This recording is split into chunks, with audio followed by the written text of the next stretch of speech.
Hello everybody, and thank you for joining us here on the traditional territory of the Kwanlin First Nation and the Ta'an Council. Today I'm happy to provide an update of our government's response to COVID-19. As you know, 2.5 months ago we introduced restrictions at our border to limit the entry of individuals. These restrictions have presented both social and economical challenges, but they were introduced to protect the health and safety of all Yukoners. As a government, we need to strike a balance between public health and individual rights, and we have done this in the least intrusive way all along the way. After a little over 6 weeks into Phase 1, tomorrow we will begin Phase 2 of our Path Forward plan for lifting COVID-19 restrictions. This marks a significant milestone following a great deal of progress over the last few months. It is possible thanks to the precautions taken by Yukoners over the course of the pandemic. So again, I want to thank everybody for your continued efforts. The past few months have given us all time to adjust to life in the era of COVID-19. We've learned as individuals, we've learned as communities, as businesses, and as organizations how to take precautions, how to operate in ways that protect ourselves from the spread of COVID-19. We are now in a position where we are able to lift border restrictions, and tomorrow new border control measures will also come into effect. As of July 1st, residents of British Columbia and Yukon will be allowed to travel back and forth without the need to self-isolate for 14 days. Residents of Northwest Territories and Nunavut will also be allowed to enter Yukon without the need to self-isolate for 14 days, provided they traveled directly to the Yukon from one of the territories or through British Columbia. Additionally, residents from other Canadian provinces will be allowed to enter the territory under the condition that they self-isolate for 14 days in Whitehorse upon arrival. As we lift restrictions, we again need to strike a balance between protecting the health and safety of Yukoners and individuals' rights. We believe the new border control measures will allow us to do both of those things in the least intrusive ways. Travel to Yukon from outside of British Columbia and other territories is not recommended at this time, and all individuals coming in from other places in Canada will need to provide a plan for self-isolating in Whitehorse upon entering the territory. Enforcement officers will remain in place at the border to greet visitors and keep them informed about what is expected of them once they enter the territory. This includes American travelers who pass through our territory on their way to Alaska or south to the lower 48. Nearly all of our visitor information centers will also open tomorrow to keep travelers informed and help them safely and responsibly enjoy their time in our territory. Our goal as a government remains to contain the spread of COVID-19 in Yukon and to protect the health and safety of Yukoners. To achieve this goal, we are working closely with Dr. Hanley and his team. Dr. Hanley is providing advice and recommendations on how to address the COVID-19 pandemic based on the latest epidemiological information and in coordination with public health officers across the country. As Dr. Hanley will tell you and can tell you, the data that is emerging from across the country is promising. We are in a better position today than we thought we ever could have been even a few short weeks ago. We continue to monitor development elsewhere so that we can be responsive to the situation as it unfolds. Every week I touch base with my fellow premiers to ensure that we are aware of what is happening in each other's jurisdictions and can move forward in a coordinated manner, or at least as coordinated as possible. As we are in regular communications with First Nations governments and municipal leaders throughout the territory, and I want to thank their leadership for those continuing phone calls, Zoom meetings, and conversations. We are very fortunate to have no active cases of COVID-19 in the territory. This is a testament to the measures that we have put in place based upon advice from Dr. Hanley, as well as Yukoners who have done their part to follow the public health recommendations like the Safe 6. The fact that we have no active cases does not mean that we are in the clear. I must urge Yukoners to remain vigilant. We have all a role to play to keep our territory safe, and I cannot stress enough the importance of not getting complacent. As we begin to welcome visitors, we need to ensure we continue to practice the 6 steps to staying safe. These are 6 steps every Yukoner can take to help themselves and others to be safe. These rules apply whether you are going out camping for the weekend, shopping at local businesses, or visiting with friends at home or at the bar or at restaurants. Starting tomorrow, restaurants will no longer be limited to 50% capacity. Updated guidelines for restaurants have now been released to help restaurants understand how to increase capacity in a safe manner. Even though the capacity restrictions have been lifted, the Yukon Liquor Corporation will continue to offer licensees a discount of 25% off of retail price for liquor as a way to support restaurants through these times. The Liquor Corporation is also working with licensees to provide more flexibility around patio space and hours of operation. As of tomorrow, outdoor social gatherings of up to 50 people will also be allowed as long as individuals are practicing physical distancing. This is good news as Yukon looks to celebrate Canada Day. The pandemic has provided us all with a lot of time to reflect on our lives and our place in the world. We are extremely lucky and fortunate to live here in Canada, and the compassion, care, and community-mindedness of Canadians has really shined through over the last few months. We have a lot to be thankful for and a lot to celebrate as a nation. This includes our multiculturalism and diversity, which are great strengths in our country and also in our territory. Today is the last day of Pride Month. Yukon Pride has announced they are planning to hold the 2020 Yukon Pride Festival in early August. I know many Yukoners are eager to hear more details, and my colleagues and I are looking forward to joining in the Pride celebrations. We are proud to celebrate Yukon's vibrant LGBTQ2S+ community.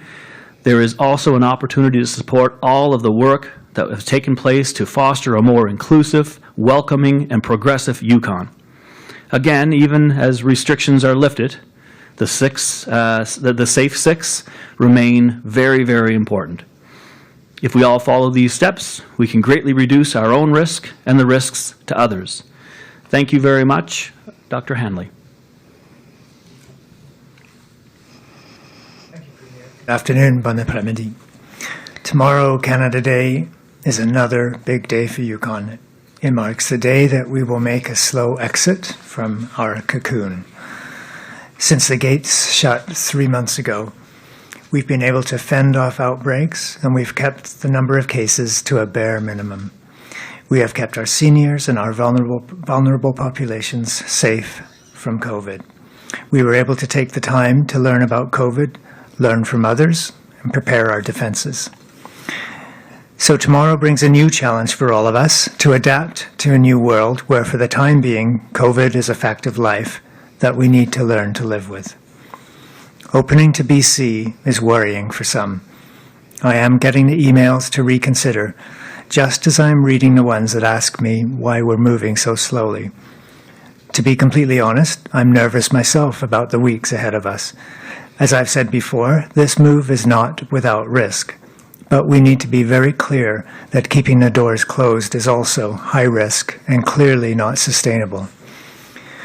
The risks with the BC bubble are there, but they are small. In theory, the occasional person coming in with COVID should not cause much impact as long as we continue to prevent the damage from any one case. But the wrong case in the wrong setting could be like a spark in a dry forest on a hot Yukon summer's day, a wildfire which could take a long time and much effort to overcome. COVID's threat has by no means gone away, as we see every hour on the news, but we do know now how to keep it at bay. Regarding the change to our entry order as of tomorrow, I'm actually quite relieved that we will no longer have this prohibition. A blunt tool that we may have needed at the beginning to buy us time, but a tool that is indiscriminate and sometimes unkind. We can do better. The tool that we continue to wield for now is a finer one of self-isolation. Self-isolation that we will no longer impose on BC and Northern residents in return for their cooperation. And even the tool of self-isolation is an overwieldy one that in the weeks to come we can look forward to gently lifting as well. We can do better with less enforcement if we all move together.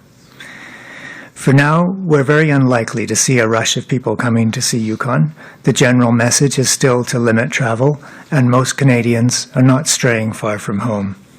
Self-isolation is also not exactly an incentive to enter Yukon unless for work or other pressing reasons. For the next few weeks, while the BC and Northern bubble begins, people coming from other places will still be required to self-isolate for 14 days. Even those coming here to work will have to do their 2 weeks before getting into the workplace, unless required to get to work for critical reasons. When I think about what it's going to take for us to sail safely through the next few weeks, I think in 3 groups of 6s. The first group of 6 is the 6 areas we will be keeping a watch over. As we start to emerge back into the world, I and my public health response team at the Health Emergency Operations Centre will be watching what happens and making adjustments accordingly. The first of these 6 is community engagement. We know there are mixed feelings in the communities about opening up. As we progress, we'll be looking at what changes from the rural point of view. Are community concerns being addressed? What are we hearing about visitors? Are travelers being respectful? Is the increased visitation making a difference? Second is the preventive measures. How are we doing with gatherings? Are they being orderly? How are the social gatherings going? Observation of the Safe 6. Much of this will be based on feedback that we're hearing. BC uses Google information to look at how people are respecting physical distancing. We cannot draw on this tool ourselves due to our low population, but we will also be drawing conclusions from BC data and elsewhere. Third, how is the healthcare system coping? Is there any strain on our healthcare resources? Are people going back to see their doctors and nurses and dentists and optometrists? And yet, are we conserving the capacity to quickly respond to COVID cases, should we see a sudden demand? Fourth is public health capacity. If there are cases, how are they being managed? Is testing and tracing on these cases working? If there is increased demand on contact tracing, are we keeping up with the demand on resources as we anticipate? Do we have sufficient reserve to handle more? Fifth, we will be closely watching the COVID's course in the rest of Canada to determine the risk of importation into Yukon. We'll continue to closely monitor BC to see if they are maintaining stability with their cases while seeing how the other provinces are faring. If there are upticks in cases, are the cases being driven by outbreaks or by community spread? If cases are rising, how is the risk to Yukon affected? And lastly, of this first group of 6, is the virus still contained? Can we stay ahead of community spread and promptly respond to and contain outbreaks? The second group of 6 is a call to remember our 2 groups of 3s. The first, 3 C's to avoid. The second, 3 T's to espouse. Remember once more those 3 places or encounters to avoid: closed spaces, crowded places, close contact settings. Close encounters of the COVID kind, you might say. On the plus side, we're aiming for the 3 T's: testing, tracing, and trust. Our part is ensuring that our testing capacity continues to be robust. We will have new testing criteria ready by mid-July. In anticipation of the demand for increased testing as our border opens up, we will reopen the Respiratory Assessment Centre in another location on July 6th. There will be more details to follow, but we feel it's important to have this alternate testing facility up and running as we expand testing criteria and look well ahead to flu season. Similarly, we're working on our capacity to contact trace, and as we work through this next stage, I hope that we can continue to build trust in this overall approach, a trust that depends to such a critical degree on everyone doing their part. And the third set of 6, of course, is our best known set. The reminder, once more, that doing your part means observing the safe 6 today, tomorrow, and through the months to come. No doubt we will continue to tweak and refine and reinforce the messages, but they will remain our critical defense. They will keep COVID to a tolerable minimum if we do them well. Wash your hands. Use sanitizer if soap and water are not available. Remain 2 meters away from folks who are not in your family or in your bubble. Stay home if sick.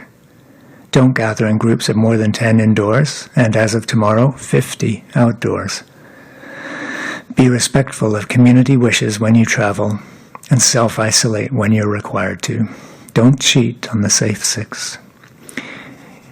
It is easy to forget to wash your hands for 20 seconds or to wash your hands just because enough time has passed. Perhaps you've touched something and left your germs behind, a door handle, the arm of a chair, the keypad at the store. Hand washing is vitally important, as is maintaining physical distancing. A quick story. Last week I came home one evening to the doors and windows wide open in my house.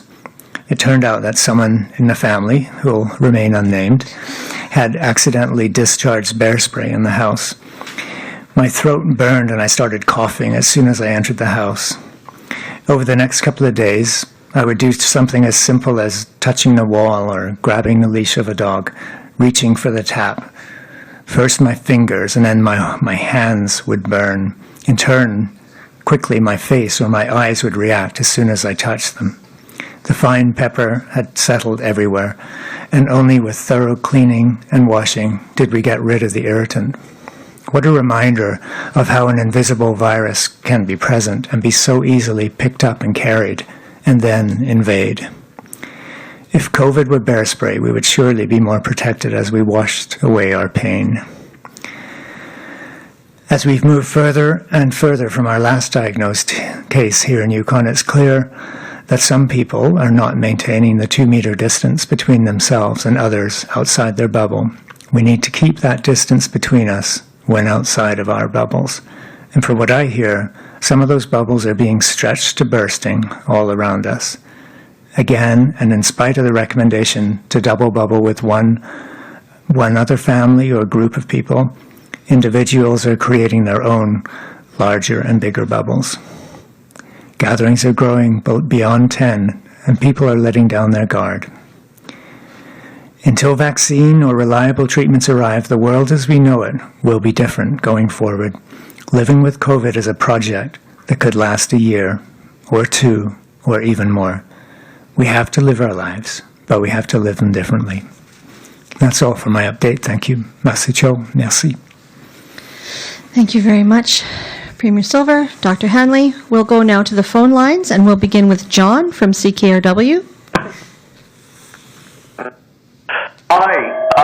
There was no mention of opening Yukon's borders to the rest of Canada in previous updates. I was wondering if maybe we could clarify where that decision came from.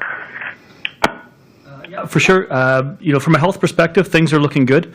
The epidemiology data from across the country is promising, and we're in a much better position now than we thought we would be just a few weeks ago. Now, the government is still continuing to monitor developments in other parts of the country. We're learning from other jurisdictions as we go.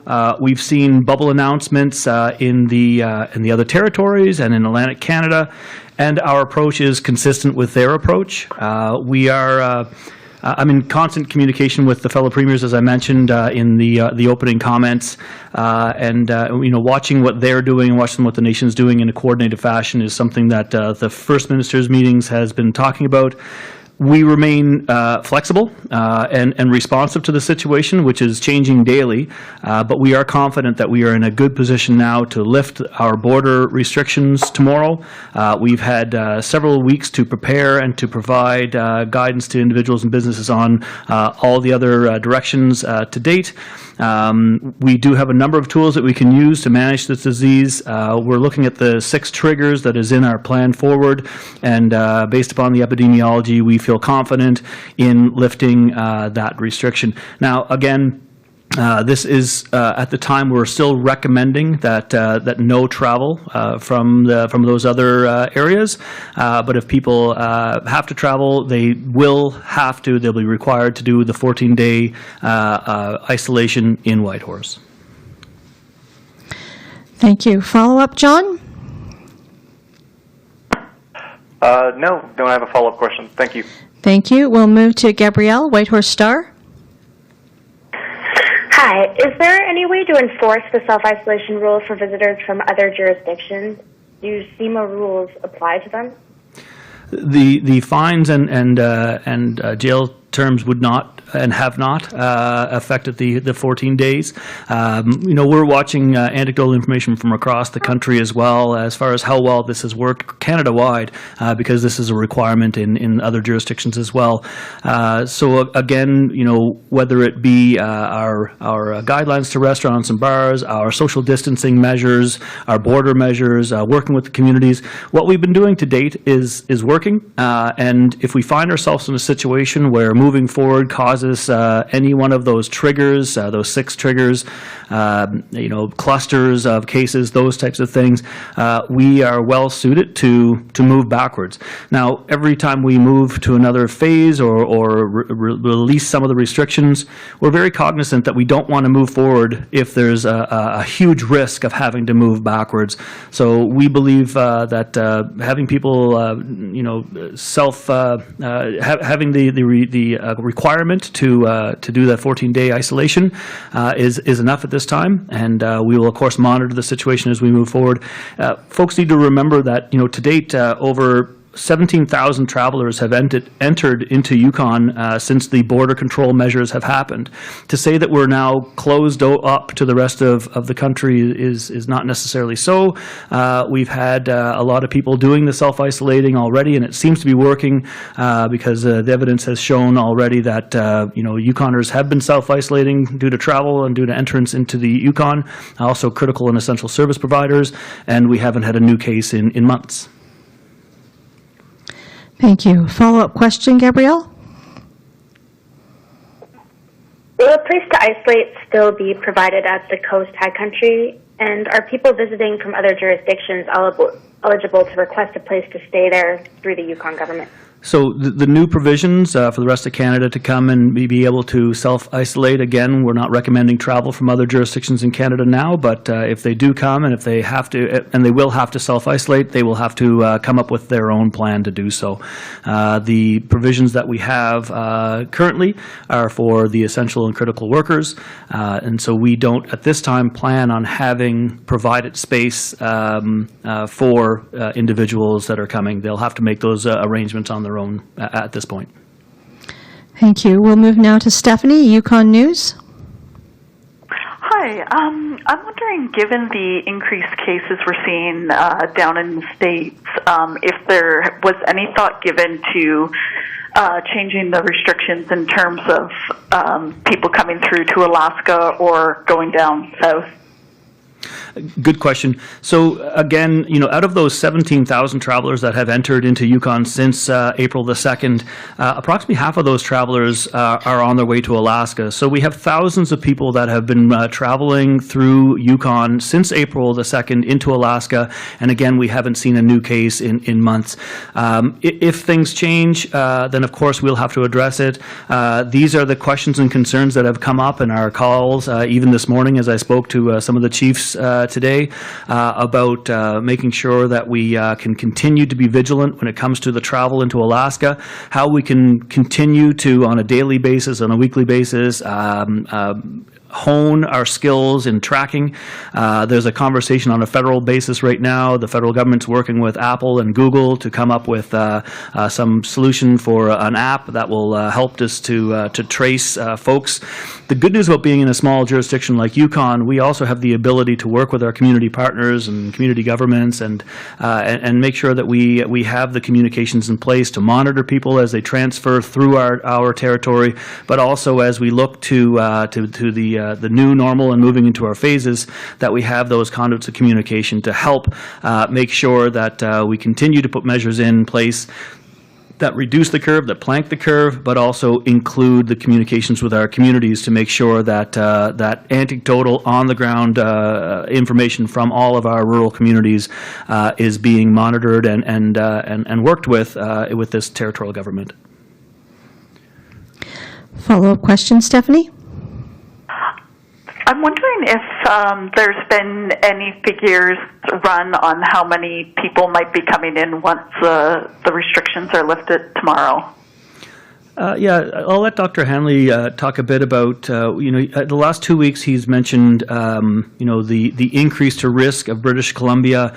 I would just add before turning it off to Brendan Hanley, because from other jurisdictions, we're following into the language. If you look at the plans right across Canada and other jurisdictions, it'll be pretty much the same wording of not recommended to travel right now, but if you do, 14 days isolation. That's a constant narrative right across Canada. We're not going to be promoting tourism in those regions at this point. It's not, we don't see it as being a lot more people coming up with these considerations. We're looking and monitoring the situation from Northwest Territories as well. Not a huge increase in traffic there. And again, when you take a look at the thousands of vehicles that are coming up to provide us our groceries, our supplies, those types of things, and into Alaska, we already have a lot of traffic that we've been monitoring and we've been keeping safe in these times. We don't see a lot more traffic because of the provision for the rest of Canada. Yeah, I don't know if I have much to add. I agree with the Premier. Of course, what we're looking at is what would the anticipated increase be from the rest of Canada given the lifting of the entry order. And I think for all the reasons that we've stated, that's not likely to be a large number that would significantly change the current flow. The other question is what about the BC bubble and more. And I think there are going to be obviously two directions. One is Yukoners going to BC and then coming back, plus any visitors coming in from BC. So we don't know. We know there are increased bookings, for instance, on Air North, as the CEO has said. So that's clearly something we'll be monitoring with a lot of interest. Thank you. And sorry, I just want to clarify from a previous comment, not to confuse things. Self-isolation is enforceable through SEMA rules. Social distancing is not enforcing, just to reiterate. Thank you. We'll move now to Chris, CBC. Thanks. Question for the Premier. Last week, during one of these, you said that border restrictions would be lifted on travelers from outside of BC and the territories on July 15th. Now we're hearing that those changes are effective as of tomorrow. What changed between last week and this week? So again, it's from a health perspective, things are looking really good. Again, monitoring the language on bubbles in Atlantic Canada and what their provisions are, what Northwest Territories is doing, and then taking a look at all of those conversations in the last week and working with Dr. Hanley's office, we came to the realization that we can do this now. What we've always said from the onset of this is there's going to be a lot of moving targets. We're going to see certain provisions maybe be pushed out. We're going to see other provisions being moved forward. We saw something similar with the opening of bars. And what we want to do is make sure as we get the information, we're getting it out as quickly as we possibly can. So, in 7 days since our last announcement, there hasn't been a lot of downtime, that's for sure. We've been working right through the weekend and through the week to make sure that we can move into this restart with the most up-to-date information. So we believe, based upon what other jurisdictions are doing, the call from the federal government to try to work on consistent language and consistent movement, everything down from smaller things like signage in stores was one part of the conversation months ago, to how we get into the restart and try to coordinate as much as we possibly can with other jurisdiction, looking at the anecdotal information from those other jurisdictions, and then turning to the public health officials for the recommendations and to check to see if the epidemiology would change. That's how we came to this decision.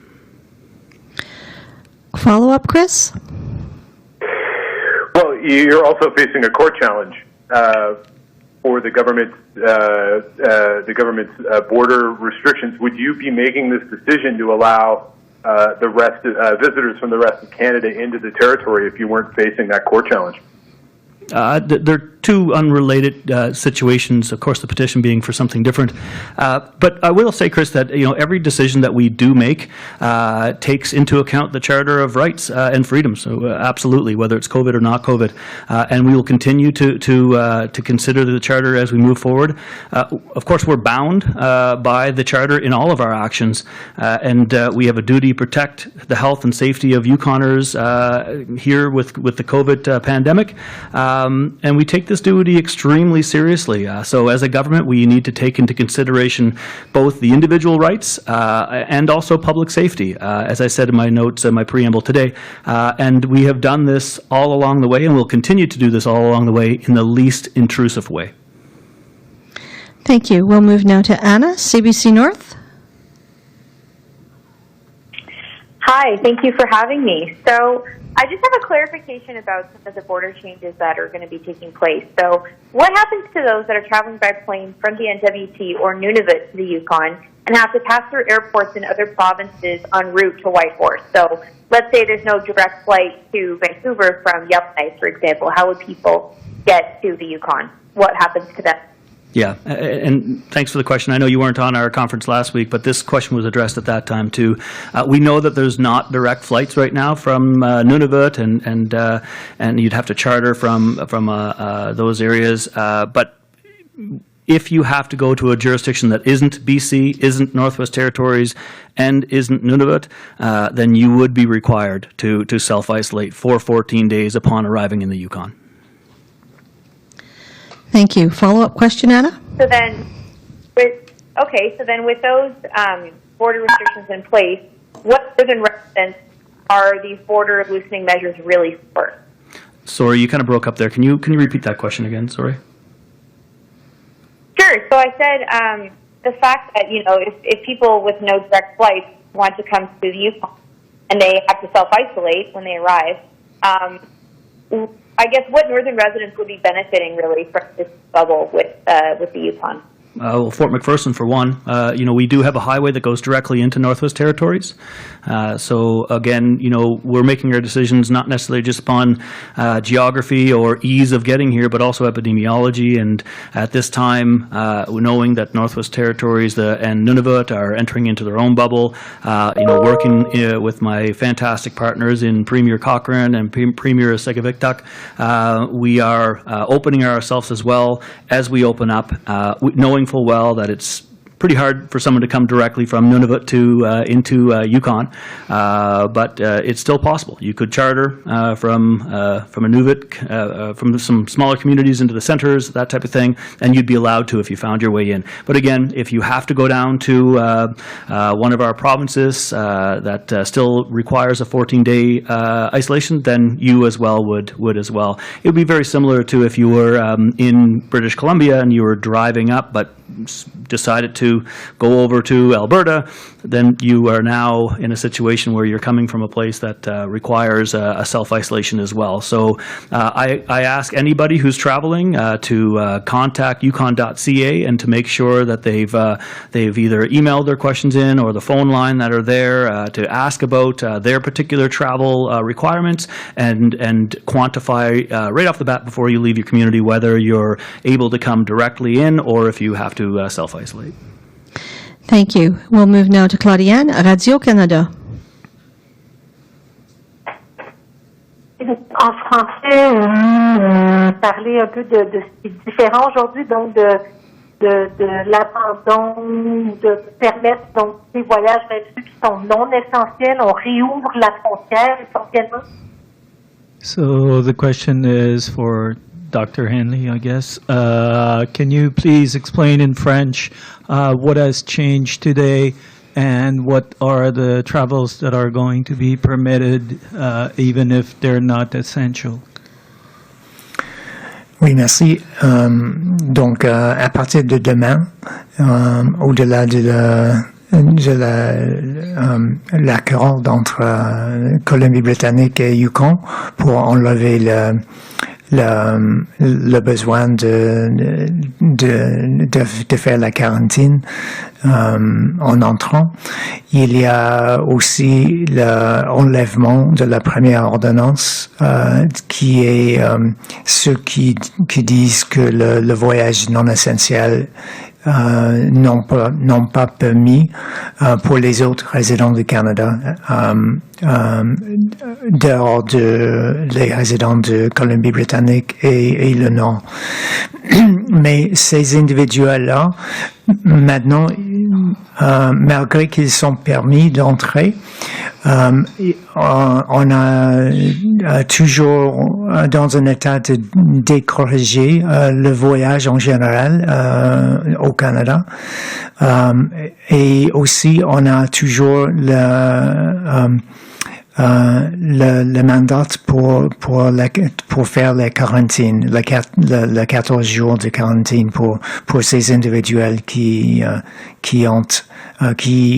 s'ils sont pas de Yukon en rentrant de Colombie-Britannique ou s'ils sont pas des résidents du Nord, des autres territoires ou de Colombie-Britannique. Avez-vous une autre question, Claudiane? Oui, donc pour les gens qui viendront nous visiter de Colombie-Britannique ou d'ailleurs, quelles sont les règles pour aller dans les collectivités rurales, dans les villages? Est-ce que les gens sont bienvenus d'aller dans les villages? So for those who will come to visit us, are they welcome in communities? What are the restrictions? Can they go anywhere? Oui, donc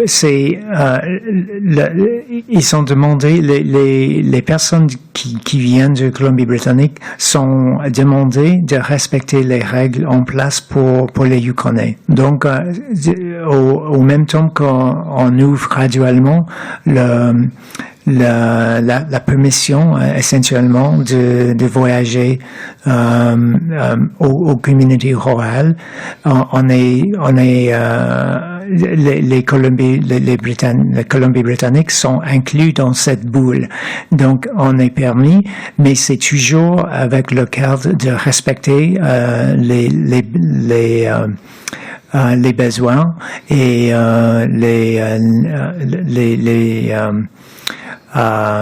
ce qu'ils veulent les communautés. Donc c'est juste pour être prudent et pour limiter le voyage, pour respecter ce qu'ils disent les communautés. Donc ça dépend des communautés. Par exemple, la communauté de Dawson City, on ouvre sont annoncés qu'ils sont ouverts aux visiteurs.